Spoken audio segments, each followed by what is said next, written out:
Salut à tous, épisode 19 avec l'équipe Sunweb. C'est un Giro sur profil 2017. J'ai choisi Dumoulin parce que Dumoulin est présent et le Giro en 2017 a été remporté par Tom Dumoulin. Donc hommage à Tom. On espère que l'hommage va en rester là d'ailleurs parce que il est présent comme je vous le disais et il n'est pas dit qu'on arrive à le taper parce que Dumoulin avec le profil de ce Giro là, c'est quand même une drôle de valeur sûre. Alors, dans cet épisode, je ne propose que les étapes 1 à 11, mais quand vous aurez vu l'étape 11, vous comprendrez exactement pourquoi je me suis arrêté là. Et, euh, et voilà, donc en deux parties finalement, sinon le truc aurait duré 2 heures ou 2h30, que sais-je. J'ai mis voilà, un petit sommaire juste avant, on l'a entreaperçu, où on sait à quel endroit se situe chaque étape. Donc pour resituer les choses, j'avais annoncé à l'épisode précédent, mais on peut le redire très brièvement, c'est une équipe de punchers qui est emmenée autour de Tish Benoît, punchers et grimpeurs, avec par exemple Tolhoek, Jack Haig, qui sont quand même de jolis grimpeurs, faut pas se cacher. On a de gros concurrents, certains sont vraiment très forts, on a Simon Yates, on a Roglic et Dumoulin du côté du team Jumbo-Visma, Carapace et Sivakov semblent se partager le leadership du côté de Ineos, on a Miguel Angel Lopez. Thibaut Pinot est présent également. Romain Bardet n'est pas là par contre, par exemple. Julien Lafilippe, qui a tellement couru cette saison jusque-là, évidemment n'est pas présent. Heureusement, il faut bien qu'il se repose à un moment donné. Ça nous permettra peut-être de gagner une étape ou deux que, que Julien nous aurait prise parce qu'il est ingérable sur certaines situations. Voilà, donc les choses sont situées. Première étape, sans trembler réellement, c'est le team Jumbo-Visma qui la prend avec Groenewegen. Jolie distribution de sprinters au passage, le top 5 n'est pas vilain du tout. Bon, les vraies hostilités démarrent à l'étape 2. À l'étape 2, on a une possibilité, je dirais, de faire un peu sauter tout ça, parce que ce profil me paraît vraiment idéal pour, pour faire péter la course, on va le dire très clairement. Donc je vais essayer de m'y atteler.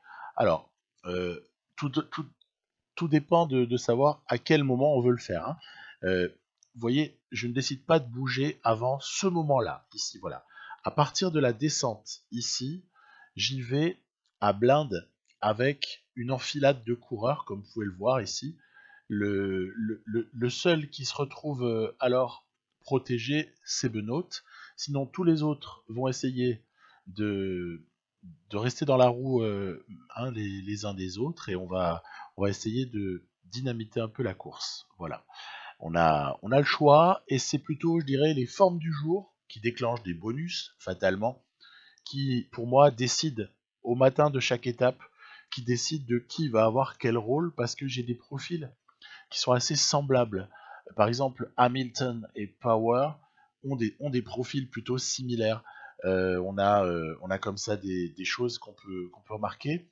Une première, un début de cassure, en tout cas ça annonce de la cassure, a été provoqué par cette ascension assez vigoureuse de notre part. Bon, bah, c'est que le début. Voilà, je vous annonce, c'est que le début, parce qu'on va essayer vraiment de taper d'un grand coup sur cette étape 2. Les échappés n'en ont plus pour très longtemps pour être échappés. C'est Tolhoek qui roule actuellement, avec derrière lui le joli maillot de champion d'Australie acquis par Hindley en début de saison, souvenons-nous. Donc Power, a priori, a terminé et on continue. C'est le train de la Sunweb qui agit, mais c'est un train un peu violent sur cette étape 2. Jack Haig ensuite va s'occuper de provoquer une première cassure. On a, on a réussi à restreindre énormément le groupe. Là, il y a Roglic, Dumoulin, il y a également Carapace, il y a quelques coureurs comme ça qui se sont accrochés, mais derrière, c'est l'explosion absolue.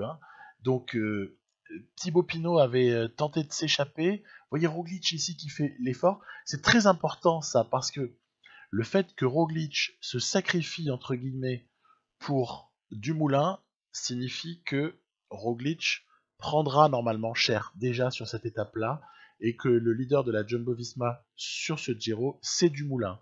Donc ne pas se laisser trop aveugler. On voit Thibaut Pinot qui souffre énormément des accélérations qui ont pu être les nôtres. Miguel Angel Lopez, Sivakov et Carapace sont encore présents au moment où Benoît décide d'enclencher, puisque Vingegaard, dans une forme exceptionnelle, a terminé son travail du jour. Voilà, on va laisser Vingegaard avec Miguel Angel Lopez, avec l'interdiction de prendre des relais, bien évidemment, ou alors des relais inexistants et inconsistants, l'idéal donc.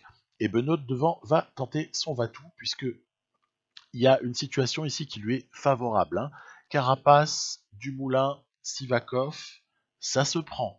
Donc on va essayer, hein. J'ai pas dit que ça va forcément marcher, mais en tout cas, on va essayer de vraiment faire violence à tout ça. Roglic c'est normal, puisqu'il avait beaucoup travaillé auparavant, Roglic a lâché. Lopez est en galère, et derrière, c'est sauf qui peut. On aperçoit Martin, on aperçoit Pinot qui sont assez loin déjà. Et donc, gros éparpillement hein, sur cette étape-là. On a réussi notre coup pour ce qui est de dynamiter la course. Après, est-ce que ça va nécessairement rapporter la victoire d'étape? Je suis un peu court avec Benoît, pour être franc. Bonus plus 3 du jour fait que Sivakov et Dumoulin sont rentrés. Moi, je suis obligé de reposer la bête. Personne ne prend des relais. C'était normal que Sivakov n'en prenne pas, mais Dumoulin aurait pu essayer d'enfoncer, mais il attendait Roglic aussi. Donc on est en situation, au final, où j'ai tenté une nouvelle fois ma chance. Il y a une descente ici. Benoît n'est pas un mauvais descendeur. Cependant, les trois autres ne sont pas si mauvais non plus. Et l'écart, en tout cas, n'est pas dingue de là à provoquer une vraie différence dans la descente, comme on aurait pu faire à la belle époque avec un Vincenzo Nibali par exemple, hein, ou alors de manière plus actuelle dans les parties avec Mathieu Van Der Poel, euh, ou de manière plus réaliste, Julien Alaphilippe. Et évidemment, la référence avec notre ami aussi de la Sunweb, de la Bahreïn McLaren là, hein, Mauric, qui est peut-être la référence ultime en termes de descente. On est là en train d'essayer de faire une différence sur le plat. Je le prends assez mal de me faire reprendre par Carapace sur le plat avec Benoît à 78. Pourquoi pas? Pourquoi pas? En tout cas, manifestement, il nous manque quelque chose peut-être pour cette étape. Alors j'essaye vraiment. J'essaye vraiment d'aller chercher l'étape. Et c'est pas tant l'étape qui m'intéresse que la bonification qui va avec. Parce que qui dit bonif dit prise du maillot. Et on va se faire coiffer au poteau par un Sivakov étincelant en ce début de Giro. Sivakov qui vient comme ça coiffer Benoît. En même temps, le mec n'a pas filé un seul coup de pédale de la journée. Il y a une logique à cela. Il y a une logique. Donc, parfait. Parfait. Le coup parfait pour Sivakov. Et déjà un positionnement au classement général où il n'y a que 4 coureurs dans la même minute. Alors, l'étape 3 ne va pas être très sélective, hein, on l'imagine aisément quand on voit le profil. Ça risque d'être une explication entre sprinters.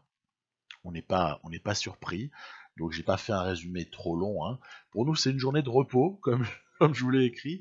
Journée de repos, puisque on a quelques ambitions par la suite, et notamment d'essayer de provoquer des coups comme ça dès que le terrain sera plus accidenté, quoi. Hein, donc vous avez bien compris la stratégie. Il y a du vent, c'est pour ça que je prends la vue d'hélico dans ces cas-là, pour voir si le peloton était filé ou pas. Manifestement, il n'y a aucune possibilité de bordure. Donc, tant pis, c'est pas grave. C'est normal, le sens du vent n'était pas très favorable non plus. Ça va, comme souvent, hein, ça va partir. Les poissons pilotes emmènent leurs sprinters respectifs. Et cette fois-ci, c'est Viviani. Viviani que l'on retrouve ben, en, en train de briller. On l'avait pas vu briller depuis un certain temps. Hein. Dans la partie, c'était, je crois, sur le tour Down Under où on avait vu du bon Viviani. Et bien voilà, on en revoit du bon sur le Giro. Il gagne l'étape 3. Et là, par contre, c'est pas le terrain de jeu de Viviani. C'est carrément une arrivée au sommet de l'Etna. Cette étape est magnifique. Cette étape mérite qu'on s'y attarde. Après, je vais envoyer Hindley à l'avant. J'ai le luxe d'avoir comme ça plein de coureurs maintenant qui sont assez forts et qui en plus peuvent prendre des échappées puisqu'ils ont du retard au général. Donc On va pas s'en priver, ça va être un petit peu le leitmotiv jusqu'à la fin de ce Giro, je pense. Et donc c'est Hindley qui va essayer de partir pour voir si... Alors, de deux choses l'une, soit il y a une possibilité de victoire d'étape, auquel cas on la prendra. Là j'ai fait le maillot, bon, je suis pas sûr que ce soit vraiment un objectif d'aller faire les points grimpeurs, mais bon, à la limite, on verra ça. Ce sera peut-être plus sur la deuxième partie de Giro qu'on verra si ça vaut le coup d'aller faire les points ou si ça va se jouer entre les leaders et ça sert à rien qu'un équipier les fasse. Hein. Souvent comme ça, sur le Giro, on a souvent des points qui sont ramassés par les tout meilleurs sans qu'ils cherchent vraiment à faire les sprints. Et du coup, les GPM deviennent presque anecdotiques puisque c'est une explication entre second ou troisième couteau. Pas toujours, hein, pas toujours, mais bon, voilà. On voit que l'échappée a été totalement avalé par le retour du peloton, à l'exception d'un irréductible ou deux qui sont là devant. Il y a Simon Yates qui s'est fait la malle, c'est pour ça que vous en voyez deux des coureurs, mais il va être repris. Voilà, donc groupe de favoris qui termine cette étape avec arrivée au sommet. Vingtaine de coureurs, ça va bientôt se simplifier tout ça. Hein. Carapace fait du bon boulot. Jack Haig protège Tish Benoît, dans la roue duquel Hindley attend son heure pour apporter la touche finale de protection. Voilà. Et Carapace, attention, Carapace accélère. Avec Sivakov dans la roue, ça fait très mal. Roglic fait tout ce qu'il peut pour essayer d'aider son compère Dumoulin. On voit Miguel Angel Lopez qui est en train de bloqué, Yann Hirt qui s'accroche, c'est très joli de sa part. Et oui, bon, ça lâche quand même du côté de la CCC. On voit que on a réussi. Ah, c'est dommage, c'est dommage. Il y a attaque de Dumoulin, là, je me suis fait un tout petit peu. J'étais mal positionné en fait au moment où il accélère. C'est dommage de ne pas avoir réussi à garder sa roue. Et du coup, bah ouais, on est à fond de barre, on n'a plus rien. Et ces deux hommes s'échappent. Sivakov, énorme. Sivakov, porteur du maillot rose, qui vient comme ça gagner au sommet de l'Etna. S'il vous plaît, deuxième victoire sur 4 étapes pour Pavel Sivakov, avec Dumoulin dans la roue quand même. Hein. Et donc un vrai écart, même s'il n'est pas immense, mais à ce stade, un joli écart en faveur de Dumoulin et Sivakov dans le désordre au général, puisque regardez, Benoît à 48 secondes, Carapace à 50, et puis après, bon bah, on a déjà compris que certains ne sont déjà plus concernés par le général. On s'amuse, on continue à s'amuser. Je suis pas sûr de faire une saison après celle-là, honnêtement. Je rajoute du coup quelques chouchous, mais c'est juste parce que j'ai des points à dépenser. Je vous l'ai déjà dit à l'épisode précédent. Non, plus sérieusement, il y a une étape 5 là qui nous attend, sur laquelle, a priori, sprinter, on est d'accord, hein? C'est plutôt pour des sprinters, tout ça là, la 5. Et bah, c'est ce qu'on va voir. C'est ce qu'on va voir tout de suite, parce que il n'est pas impossible non plus qu'on joue notre Vatou sur certaines étapes. Hein. Ça dépendra des circonstances en fait. Si je vois que ça commence à s'étirer et qu'il y a des cassures qui peuvent survenir, je n'hésiterai jamais. C'est notre seule arme. C'est notre seule arme, avec l'arme aussi sur terrain vallonné ou également les arrivées en descente, hein, derrière une étape même montagneuse, quoi. Hein, mais on a une palette de possibilités qui est assez réduite. Et c'est ce qui fait tout l'intérêt finalement de ce Giro avec Benoît et tous ces petits punchers autour là. Et de ce fait, avec cette palette réduite, dès qu'on a une fenêtre de tir, il faut essayer de l'exploiter à fond. Vous voyez qu'ici c'est assez nerveux. C'est nerveux et on est loin de l'arrivée. Et je me dis qu'il y a peut-être quelque chose à faire. Voilà, on va donc tenter d'accélérer. On va tenter d'accélérer et de voir comment ça réagit derrière, avec Power, avec Storer, Michael Storer aussi très précieux. De toute façon, ce que je disais un peu avant, hein, les punchers là, les punchers, grimpeurs ou grimpeurs punchers, appelez-les comme vous voulez, australiens, là, mes 5 australiens, c'est extraordinaire comme équipier. Alors évidemment, ils ont un défaut, c'est qu'ils ne sont pas d'excellents rouleurs. Voilà. Si j'avais de très très bons rouleurs, eh ben là, ce ne seraient pas des coureurs à 20 000 ou à 28 000 euros par mois. Hein. Ce seraient des coureurs à 50 000. J'avais pas l'argent. Mais ça ne va pas nous empêcher de faire très très mal quand même sur cette fin d'étape qui est assez plane, puisque Hindley, Benoît vont finalement hériter du travail de leur coéquipier, et ça va être une... Il peut prendre le temps de savourer. Victoire du jeune Belge Tige Benoît. Ben ouais, victoire de Benoît, c'est la première sur ce Giro. Allez, mini spoil, c'est pas la dernière. Et pas forcément mécontent de l'avoir prise celle-là, parce qu'elle est consécutive à un énorme travail d'équipe. Elle offre une bonif qui nous rapproche au général, on est à 38 secondes. Allez, il y a de l'espoir, surtout que l'étape 6, elle est sur terrain favorable à mon équipe. Donc, qui dit terrain favorable dit qu'on va appuyer à un moment donné et essayer de tout faire pour regagner du temps. L'arrivée de cette étape 6, c'est une petite côte.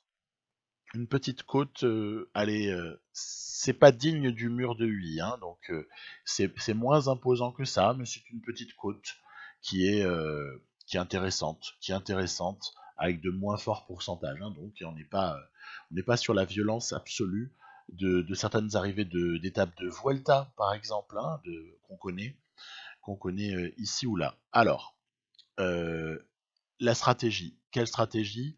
Énorme accélération dans le final. Voilà. Vous apercevez ici, on est dans le final, je suis allé tout de suite à l'essentiel. Hein. Je suis allé tout de suite à l'essentiel. On avait géré jusque-là assez tranquillement les choses. Et on va essayer par contre, alors, il y a un petit peu un embouteillage, parce que l'échappée est reprise au moment où on franchit comme ça le col, et dans la descente, on va pas se priver pour accélérer de manière voilà, assez violente. Il reste un peu de plat. Et derrière, il y aura une bosse avant la bosse finale. Donc, attention, effort quasi maximal, en tout cas pour pouvoir permettre de durer, pour pouvoir que cet effort dure. On va envoyer quand même du très très lourd ici. Toluk, Michael Storer est sur le point de lâcher dans pas longtemps. Hindley, Jack Haig sont prêts à intervenir. Derrière, évidemment, Dumoulin, Sivakov, Carapace s'accrochent. On n'a pas de surprise. Ils sont très très costauds, on l'a bien compris. C'était très bien préparé par l'IA pour ce Giro. Et on va comme ça arriver dans le moment décisif. Jack Haig qui fait le boulot pour Tige Benoît qui déboîte. Et ça va être... Il peut prendre le temps de savourer. Victoire du jeune Belge Tige Benoît. Bah oui, la deuxième victoire de Tige Benoît. Je vous ai déjà dit qu'il fallait que je fasse preuve d'opportunisme. Bah donc c'est ça l'esprit. Opportunisme maximal pour essayer de prendre tout ce qu'on peut prendre. Et Dieu sait si on en aura besoin. Il suffit juste d'examiner le profil de ce Giro pour comprendre à quel point les contre-la-montre peuvent être désastreux. Désastreux pour Benoît face à Dumoulin, évidemment, puisque Carapace, voire même Sivakov, je les crains un petit peu moins dans ce domaine-là. On a déjà vu à l'œuvre Carapace sur contre-la-montre vis-à-vis de Miguel Angel Lopez avec Astana. C'était pas son meilleur profil.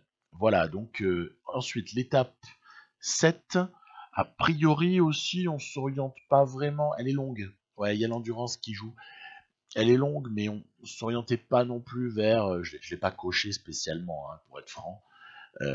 Mais, je perçois encore une possibilité, en fait, sur cette étape 7. Du coup, je sais pas ce que ça va donner. Si ça se trouve, ça va être un fiasco absolu. On verra bien. On verra bien. Peut-être que Benoît se retrouvera tout seul dans les derniers kilomètres. Après, il est capable aussi d'assumer. Hein. Mais toujours est-il qu'on va essayer de bosser au maximum pour réduire le groupe maillot rose. On voit que ça commence à lâcher un peu de partout. En tout cas, il y a beaucoup de coureurs qui souffrent. Puis là, je me dis, ouais, bof, ta tentative, elle a pas non plus fonctionné des masses. On voit tous les sprinters là, à l'intermédiaire qui se sont tirés la bourre et ils n'avaient pas l'air d'être tellement diminués, hein, pour être franc. Donc, allez, le facteur endurance, toujours au-delà des 180 bornes, il y a ce facteur-là qui rentre en jeu dans Pro Cycling Manager. En tout cas, jusqu'à 2019, ça fonctionne comme ça. Profitons-en. On va donc se retrouver avec Dumoulin qui se montre beaucoup, je trouve. Dumoulin très très présent. On a vu Davide Formolo qui essayait d'accélérer. Bon, tiens, c'est intéressant. Faux plat montant suivi d'une arrivée sur du plat, 5 km. Qu'est-ce qu'on fait? Qu'est-ce qu'on fait? Ça a l'air fatigué devant.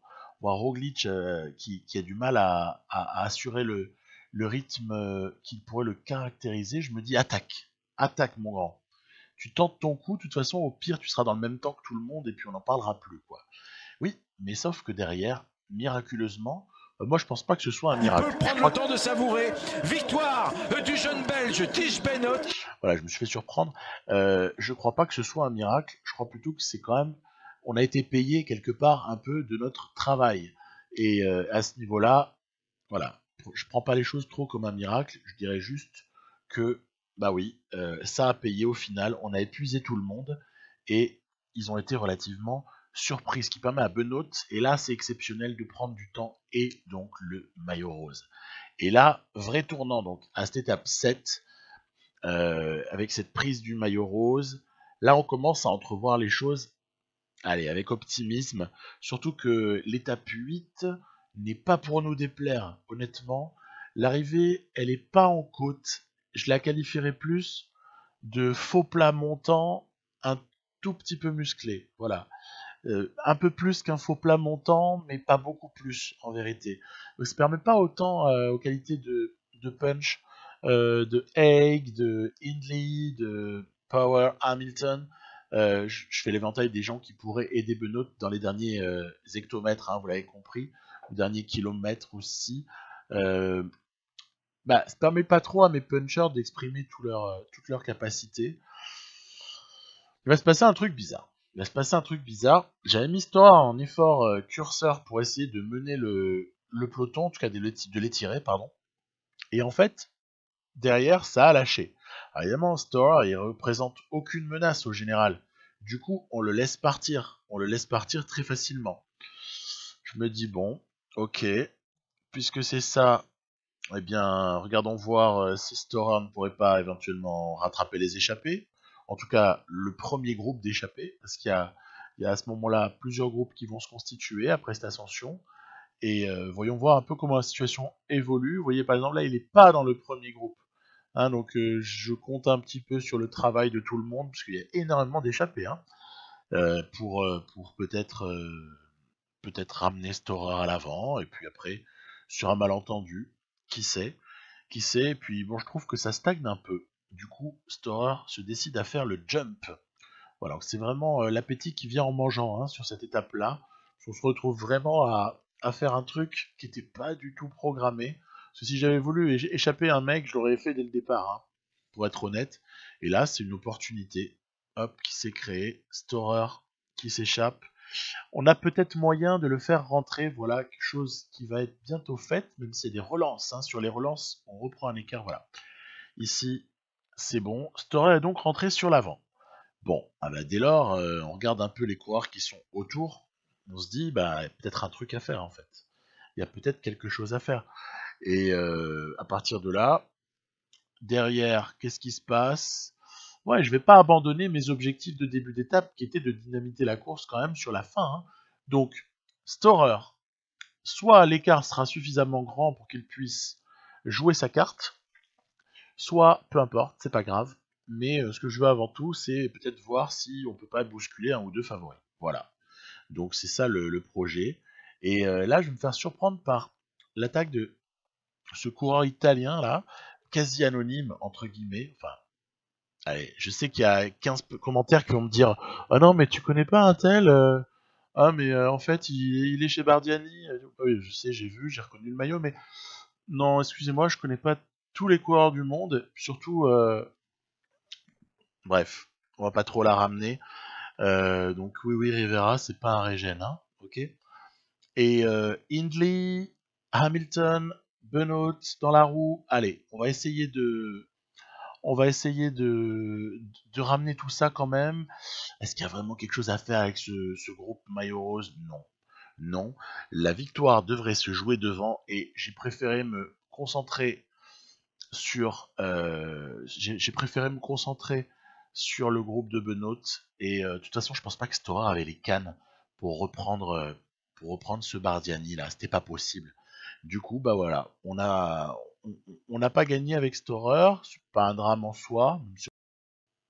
Victoire donc de Fiorelli, voilà, qui a son heure de gloire sur cette étape. Très belle victoire hein, d'ailleurs, faut quand même le dire. Hein. Le mec se fait la malle et il finit tout seul. C'est juste somptueux quoi. Hein. Et on avance vers l'étape 9 qui arrive là encore au sommet, comme à l'étape 4, au sommet du Blockhouse. Donc on est sur des terres dangereuses.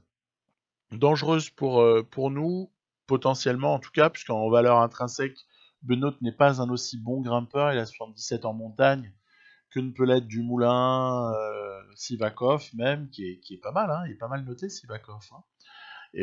Ou encore l'ami Carapace qui lui par contre s'avère être probablement le meilleur grimpeur intrinsèque de ce Giro, peut-être avec Lopez, ça se discute. Donc à voir. Toujours est-il que moi j'ai envoyé Hamilton à l'avant et puis derrière on est quand même un peu pépère. Hein. Faut bien se dire qu'il ne s'est pas passé grand chose s'est pas passé grand chose sur les 4/5e ou de l'étape, hein, mais quand même le final promet d'être sympa et j'espère pouvoir résister cette fois-ci peut-être un petit peu mieux que ce qu'on avait pu résister sur l'étape 4 quoi, hein, où on avait fini par concéder du temps. Je veux bien concéder une bonification, mais concéder du temps, ça me chiffonnerait pour être franc. On va voir ce qui va se passer. Et voilà, config habituel avec Haig, avec Hindley protégé et Benoît. Et l'échappée, malheureusement, pour Hamilton n'ira pas au bout, probablement, puisque ça semble vouloir rouler. Et c'est Lopez qui va mettre le feu. Voilà, regardez, hop là, Lopez, Dumoulin, Sivakov, waouh, Martin, etc., etc. Je ne savais pas que Dumoulin avait une telle vivacité, n'est-ce pas? Quand il s'agit de démarrer, bon, bref, c'est une parenthèse. Toujours est-il que nous, on y va en effort curseur. Voilà, on va reprendre un peu tout le monde. On va pas s'énerver. C'était une première banderie du feu follet Miguel Angel Lopez. Pour le coup, lui, oui. Lui, c'est un dynamiteur, Lopez. Hein. C'est quelqu'un qui n'hésite pas. En plus, il attaque un peu. Des fois, c'est un peu même n'importe comment. Enfin bref. Oui, ok. Dumoulin qui prend la roue de Lopez avec autant de facilité sur une accélération. C'est dans un jeu, quoi. Et voilà, Hamilton prend le relais pour ce qui est de la protection de Benoît. Oh, ça ne durera pas bien longtemps, malheureusement. Hamilton est fichu. Le pauvre, il a pas été en capacité de résister trop longtemps. Et même si, voilà, je me le calme, mais je sais très bien que ça va pas faire long feu. Dumoulin, Sivakov, Lopez, Pinot. Il faut pas laisser partir ces gens-là. Sans cela, on ne les reverra jamais. Et Dumoulin en plus semble être le plus fort des 4. Carapace, tiens, qui fait son retour. Vous avez vu, c'est marrant, Carapace, il a une faculté, semble-t-il, à se faire distancer et ensuite à reprendre comme ça son écart. Allez, hop là, il fait des espèces de jumps là qui sont assez surprenants. J'avais eu la même chose dans la partie avec Astana où Carapace était comme ça, capable de. Il se faisait distancer et puis d'après d'un coup, bam, il revenait. C'était assez prodigieux en fait. Ouais, ben on va manger un écart. Hein. On va manger un écart au sommet. Hein. C'est signé Dumoulin. Hein. Je crois que le plus fort de ce Giro, c'est Tom Dumoulin et qu'il n'y a pas grand chose à dire, ni faire d'ailleurs. Bon après on jugera à la fin, mais c'est quand même difficile. C'est quand même difficile parce que Dumoulin paraît vraiment ouais, en immense forme. Donc là, je crois que sauf bug de prépa de l'IA qui par exemple verrait le pic de forme de Dumoulin disparaître en fin de Giro sur les 3 dernières étapes, par exemple. Mais hormis ce type de choses, je vois mal comment on va pouvoir s'imposer à ce stade-là. Étape 10, en plus, l'étape 10, c'est un cauchemar pour n'importe qui affronte Dumoulin, puisque c'est typiquement un contre-la-montre sur lequel, alors, les plus forts pourcentages n'excèdent pas les 6,5-7% par endroit, et pour le reste, c'est typiquement un contre-la-montre de spécialistes vallonné quand même, vallonné. Hein. Et c'est comme ça qu'on retrouve un Castroviejo qui aura très très longtemps, il gagnera pas, mais il aura très longtemps le meilleur temps. Moi, j'ai fait mes petits tests au départ. Donc sur les 2 premiers, j'ai tenté de partir lentement à 72, terminer fort. Sur Vingegaard, Power, les deux suivants, je ne peux pas dire que ce soit dégueulasse le temps qu'ils font, hein, mais c'est pas non plus génial, génial. Donc voilà, sur les 2 suivants, bah, c'était pas phénoménal, mais c'était pas non plus scandaleux. Bon, et donc je me décide pour Benoît, ouais, plutôt à adopter la stratégie où on en garde un tout petit peu pour la fin. Donc une espèce de 74 avec limite petit passage à 76 d'effort sur les forts pourcentages, mais il n'y en a pas de vraiment forts, hein, mais 74, on va dire 75 d'efforts moyens sur les 5 sixièmes du début du parcours, fait 35 km. Et puis après, dans les derniers kilomètres, on essaiera d'accélérer. Et puis alors, il y a quelque chose de cruel. Il y a quelque chose de cruel.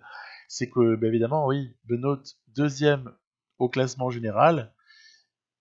Qu'est-ce qui part derrière lui? Ben, le porteur du maillot rose, un certain Tom D, qui est plutôt pas un mauvais client. Regardez, c'est rigolo, il a son maillot de champion du monde, Roglic, du contre-la-montre. C'est vrai qu'il avait été champion du monde là, l'année, fin d'année précédente, donc c'est toujours sympa.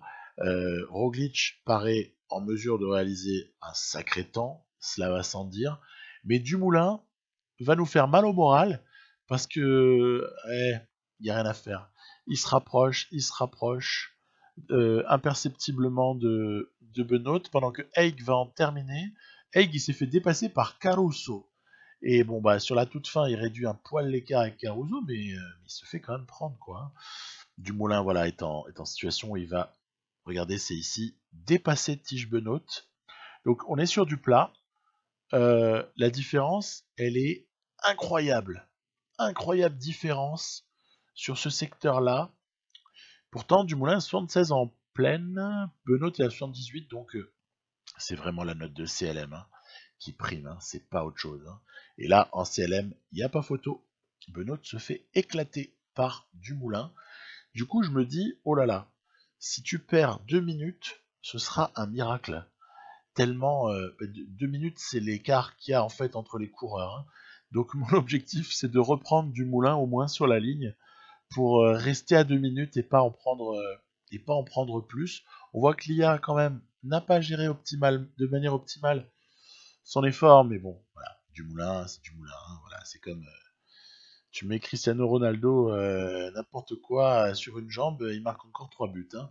Donc voilà, on a pris cher, on est à 2 minutes au général, et là on arrive au clou de cet épisode. C'est du live sur une étape 11 que je vous annonce, comment dire, mouvementée. Cette étape, je pense, est une grosse opportunité en fait de faire quelque chose. Euh, y a, il suffit de la regarder pour comprendre hein, qu'il y a vraiment quelque chose. Alors il faudrait que juste Power arrive à rentrer, parce que je compte sur Rob Power pour aider Hindley. On va voir, ça devrait le faire, je pense. Voilà, on va lui demander l'ordre. Alors du coup, comme j'ai lancé tout de suite l'attaque, il faut repositionner tout le monde de sorte que dans les ascensions, et Dieu sait si elles sont nombreuses dans cette étape, les mecs soient bien placés parce que ça pourrait coûter cher. Sinon, il y a quelques coureurs qui partent avec notamment Costa, Toluk, tu stoppes l'effort, Haig, tu stoppes l'effort. On attend juste la remontée de Benoît. Ici, là, voilà. Hop, est-ce qu'il y a du vent? Pas vraiment. 5 km/h, on considère que c'est pas de vent. Départ de certains, Restrepo, Gonçalves, Zimmerman, Sterbini, Dombrowski, Vliegen, Bagioli, ok, c'est pas non plus transcendant tout ça. Est-ce que Chavez est de la partie? Non. Est-ce que derrière... Ah oui, Gogol, il aime bien partir. Rivera, hein, le fameux Rivera, là, le parégène du tout, hein, le costaricien. Petite référence. Formolo. Ah, Formolo, c'est un client.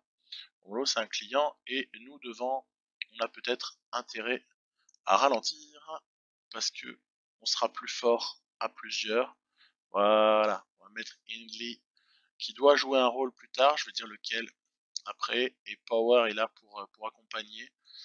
J'ai peur que Power s'épuise à ce rythme-là. On va voir, voilà, on laisse effort à 60. Les autres ne veulent pas relayer, Tratnik et Langeveld, ainsi que le rouleur Tom Bolly, ne roulent pas pour diverses raisons. Allez, ça va rentrer. Ça va rentrer derrière. C'est parfait, il y a déjà 4 minutes. Alors, quel est le plan pour cette étape? On voit que le peloton s'est arrêté de rouler d'ailleurs. Hein. Donc, l'échappée va prendre du champ. Le projet, il est le suivant. Le projet, il est de maintenir un certain écart dans les 2 premières ascensions pour se retrouver environ à 4 minutes au sommet Passo della Cala. Pour se retrouver environ à 4-5 minutes ici. Sachant que ça va rouler derrière, on va revenir à 3 minutes probablement en bas du Passo del Carnaio.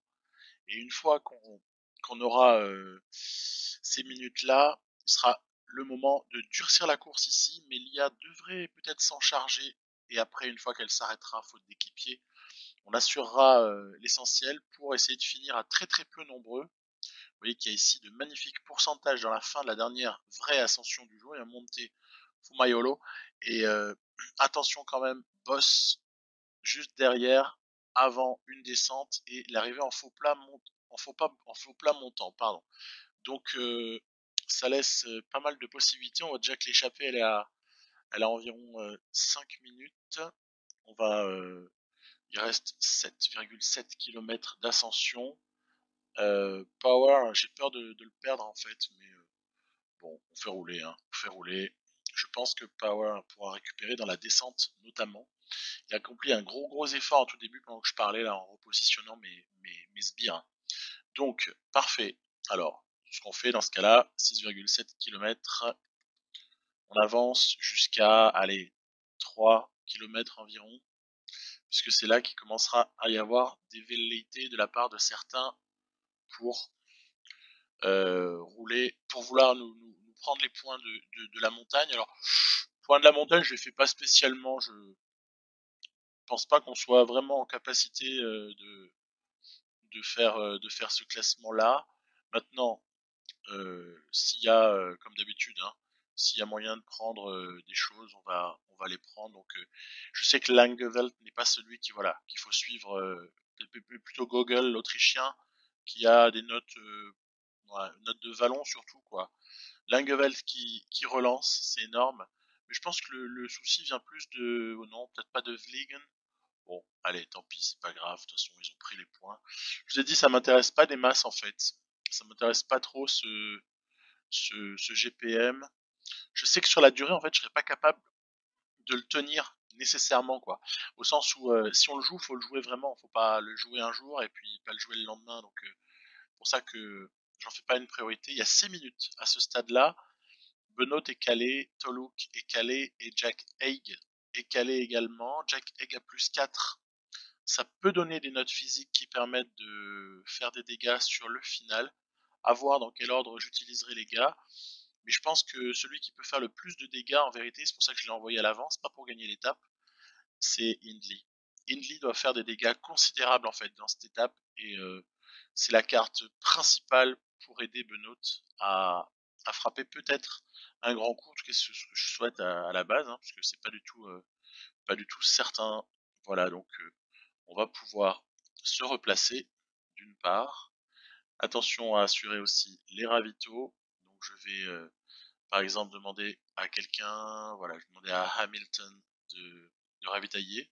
Peut-être pas tout de suite, je vais attendre la descente. Non, allez, ça roule pas trop ici. Ça roule pas trop, on peut se permettre. Voilà, Benoît, garder la position.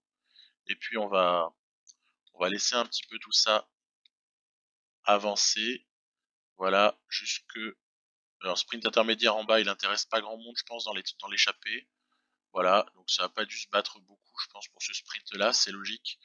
Les points sont déjà très répartis à ce stade-là du Giro. Donc l'objectif, c'est de voir un peu quel est l'écart à la fin de cette ascension. Vous voyez, c'est déjà descendu à 4,35 À ce moment-là, 4 minutes 35, ça laisse des possibilités. Allez, oui, je pense que ça peut monter, surtout que Rob Power, il a repris des forces. Il y a 11 km d'ascension, elle est moins longue que la précédente. 11 km d'ascension, je vais faire un effort à 67 dans un premier temps pour essayer de monter jusqu'à 5 minutes dans le final en accélérant un peu, tout en surveillant quand même l'arrière. Surtout pas que Benoît ou surtout même Tolok et Egg sur lesquels on compte. En fait, je compte sur tout le monde. Se fasse distancer dans cette ascension. Ça pourrait accélérer en plus à un moment donné. On connaît l'IA, elle est capable d'accélérer sur des 5 derniers kilomètres d'ascension comme ça là. Donc je vais pousser un peu devant parce que je vois que ça roule derrière 8 kilomètres. Allez, si ça clignote en rouge au niveau du peloton, ça voudra dire qu'il faut vite aller voir. Ça voudra dire que ça perd la position, mais a priori, on ne devrait pas trop avoir ce type de scénario. Là, je vais carrément monter le gros effort parce qu'en fait, ça m'énerve. Les attaques pour les GPM là, de manière générale. Bon, on est en début de Giro, enfin on est en milieu de Giro, donc à la limite, pourquoi pas. On comprend qu'il puisse y avoir quelques types là-dedans qui veulent aller faire les points. Hein. Je dis pas le contraire, mais de manière générale et de façon répétée dans le jeu, c'est gonflant en fait parce que ça vient épuiser les membres d'une échappée un peu artificiellement parce que souvent les points n'ont pas beaucoup d'intérêt quoi. Donc voilà ici par exemple, je vais est-ce que je vais aller les faire? Allez, on va aller les faire juste comme ça. On va aller les faire parce que Hindley au final il a quelque chose à gratter hein, à travers ça. Alors attention parce que derrière ça clignote. C'est toujours pareil en direct, c'est en direct, bah, c'est toujours en direct. Hein. On joue la course, mais je veux dire, Benoît, par exemple, il a un poil bas. Il a un poil bas, mais bon, ça va passer. Hein. Il n'est pas non plus en queue de peloton. Peloton qui s'est réduit d'ailleurs à 92 unités. Intéressant. Tiens, on va afficher les 10 premiers au général, voilà. Benoît n'a pas de problème particulier, mais il traîne un peu, je trouve. Alors que dans d'autres étapes, Benoît reste totalement à l'avant et sans que j'ai besoin de le ramener. Donc espérons que ce soit pas trop mauvais signe. Vous voyez, voilà, au sommet 5 minutes 20. C'est à peu près ce que je croyais à l'avance. Ouais. On va, on va ravitailler là encore. C'est peut-être le bon moment. Même si attention, il y a des relances hein, dans les descentes. Il y a des relances, il peut y avoir des cassures. On peut perdre Hamilton en fait sur ce ravito. Mais normalement, ça devrait pas être le cas. Devant, ça roule à 6. Je maintiens un effort à 67 avec Power qui récupère parfaitement dans la descente. Fiorelli, Villela, Davide Formolo, logique. Book Walter. Et avec derrière Rui Costa, Filosi, Vliegen et Rivera avec Dombrowski. Ça devrait se regrouper tout ça. Il n'y a pas de problème. Je pense pas qu'il y ait de doute là-dessus.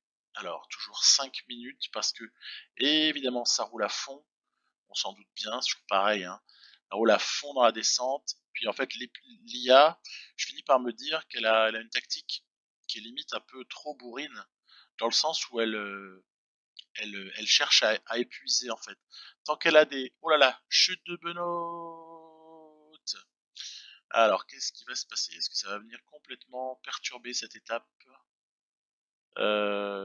Oui, ça va la perturber à un point pas possible.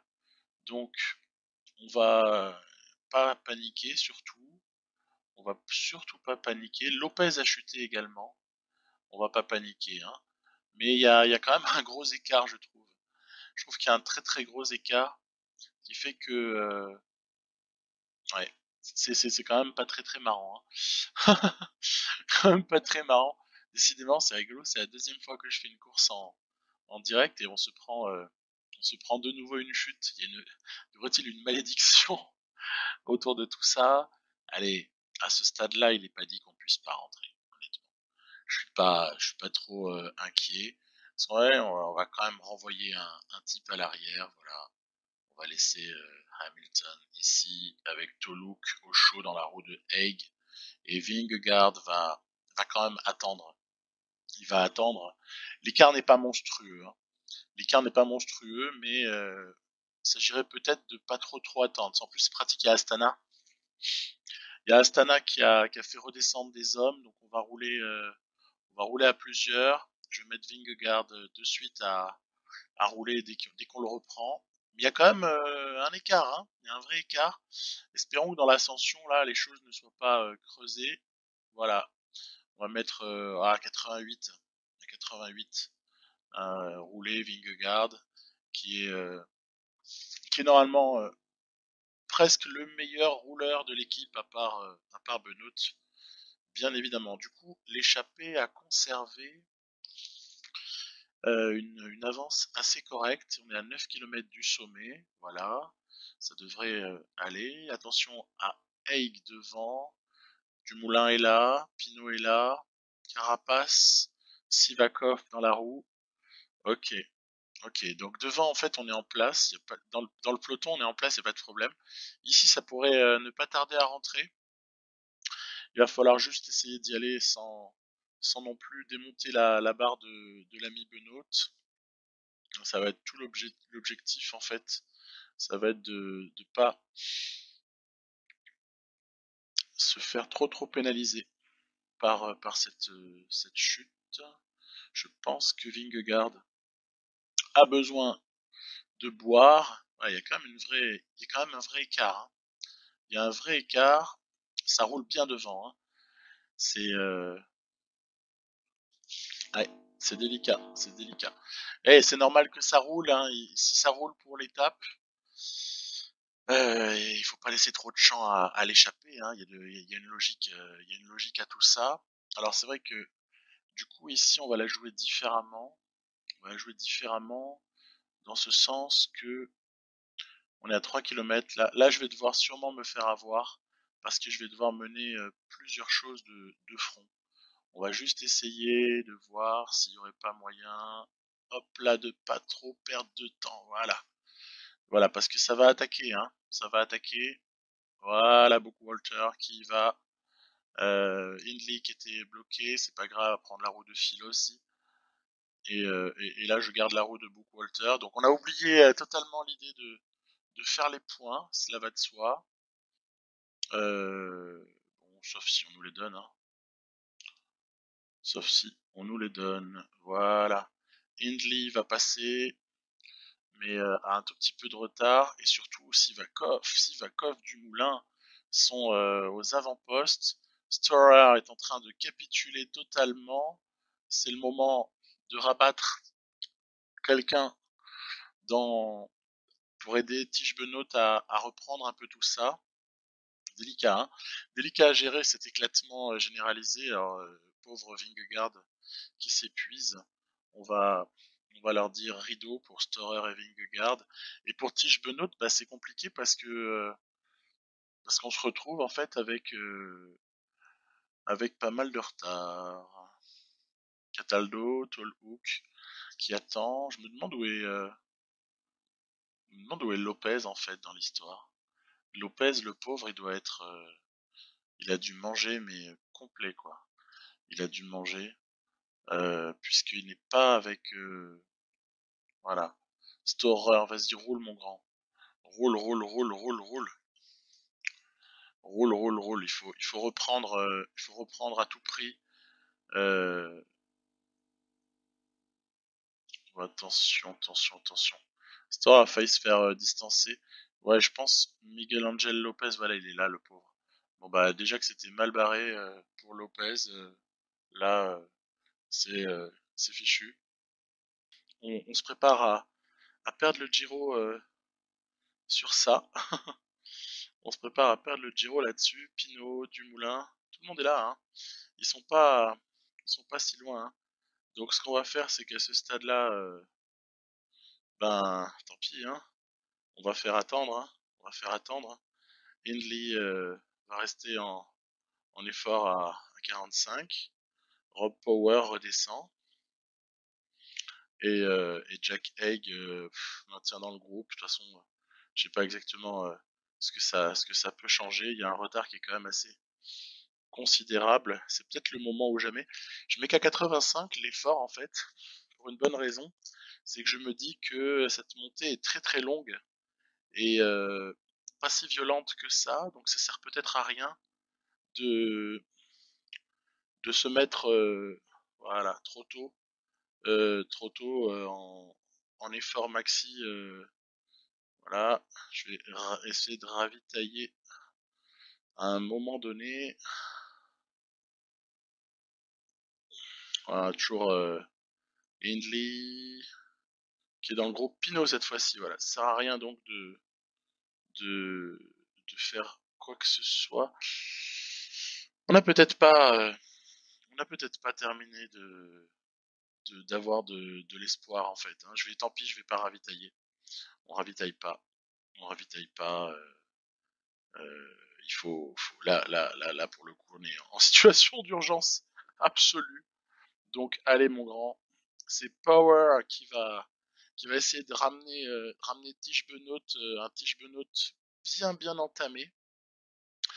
Essayer de le ramener dans le groupe. Devant, on voit que ça s'est un peu arrêté de rouler, à part Pinot qui a des velléités. Allez, ça peut peut-être rentrer. On va se mettre là et on va suivre Jack Haig, tout en sachant, oh là là, que c'est dur. Que c'est dur. Heureusement, c'est Rob Power qui fait l'effort pour ramener Benoît, lequel Benoît, ouf, se retrouve ici dans la roue avec Power, qui va pouvoir enfin nous ravitailler. Donc voilà, derrière, je gère, il reste plus que 30 secondes, 37 km. Roglic fait semblant de rouler.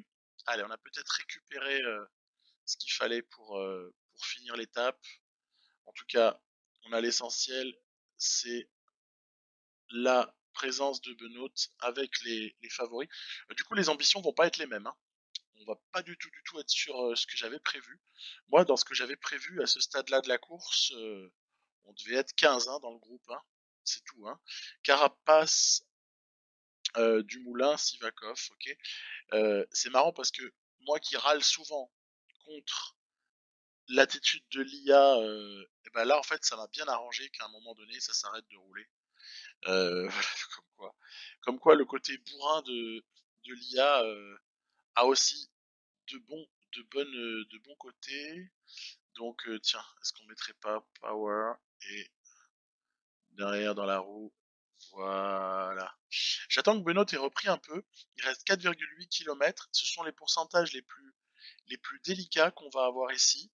C'est peut-être quand même l'occasion de faire quelque chose. Voilà, on va faire ça. Pour quand même pas avoir tout perdu par rapport à ce qui était prévu initialement. Allez, c'est parti. C'est parti pour Hindley avec les cocos dans la roue. On y croit, on y croit. Power va apporter. Il aura déjà beaucoup apporté. Il n'y a pas grand chose à dire. Sur cette étape-là, Power aura été énorme. On va réduire le groupe. Hein. On va réduire le groupe et essayer de jouer quand même notre Vatou dans le final. 27, 24, on voit que ça tombe. Le nombre de participants à ce groupe-là. Je vais rester bien sur le bord là. On va laisser passer. Voilà, en espérant que Power ne bloque personne. Ou alors il peut bloquer, hein. Il peut bloquer, mais plutôt du moulin, plutôt, vous voyez ce que je veux dire. Donc voilà. Et derrière, on va pas se gêner pour rouler, évidemment. Voire même, essayer de faire mal à tout le monde avec un gros effort. Benoît va récupérer parce qu'il est dans la roue. Il va pouvoir récupérer normalement. Quand même, j'ai envie de dire. Parce qu'il va y avoir un gros travail de Hindley. Et bon là, on s'est échappé, mais à mon avis, c'est... Oh non, chute de Benoît. Mais ça va, oh. Bon, allez, on a compris. On a compris, là, quand même, double chute. Bah voilà. Double chute. Non, mais là, il vient un moment, c'est bon. Hein. Il vient un moment... basta, hein, comme dirait l'autre. Attendre Benoît pour Haig. Dumoulin qui roule. Là, on se fait mettre 2 minutes sur rien, quoi. Hein. Faut un peu arrêter de déconner au bout d'un moment. Ah, quelle déception. Quelle déception que ça se passe de cette façon-là. Je suis bien désolé.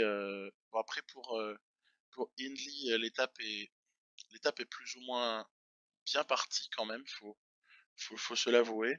Maintenant, est-ce que pour Haig, il va y avoir quelque chose à faire pour aider Benoît?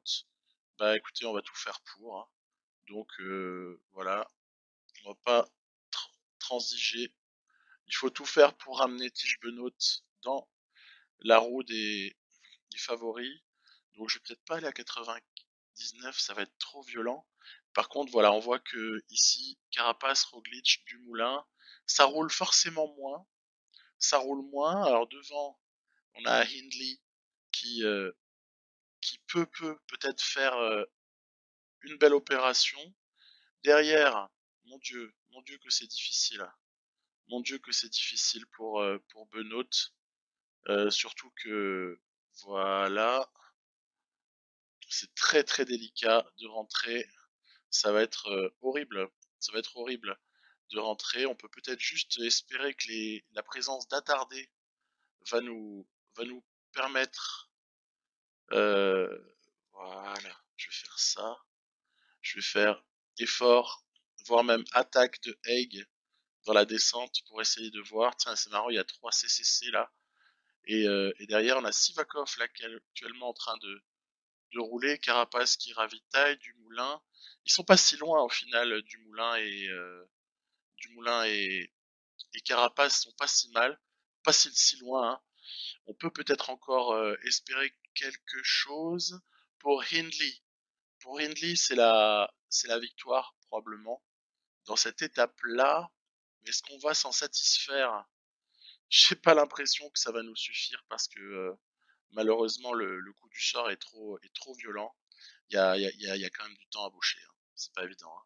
Donc Haig, allez mon grand, allez mon grand, tu peux le faire. Devant, est-ce que c'est gagné pour l'ami Hindley? J'ai presque envie de dire c'est anecdotique. Et là, surtout, on va se faire créditer de temps. Ouais, probablement. Probablement qu'on va perdre du temps sur cette étape. Terrible. Terrible scénario là que cette étape waouh, nous a donné. C'est vrai que quand tu chutes 2 fois, bah t'as envie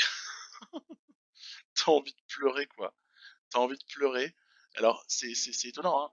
Victoire de Hindley, on devrait être là, ouais c'est super cool machin.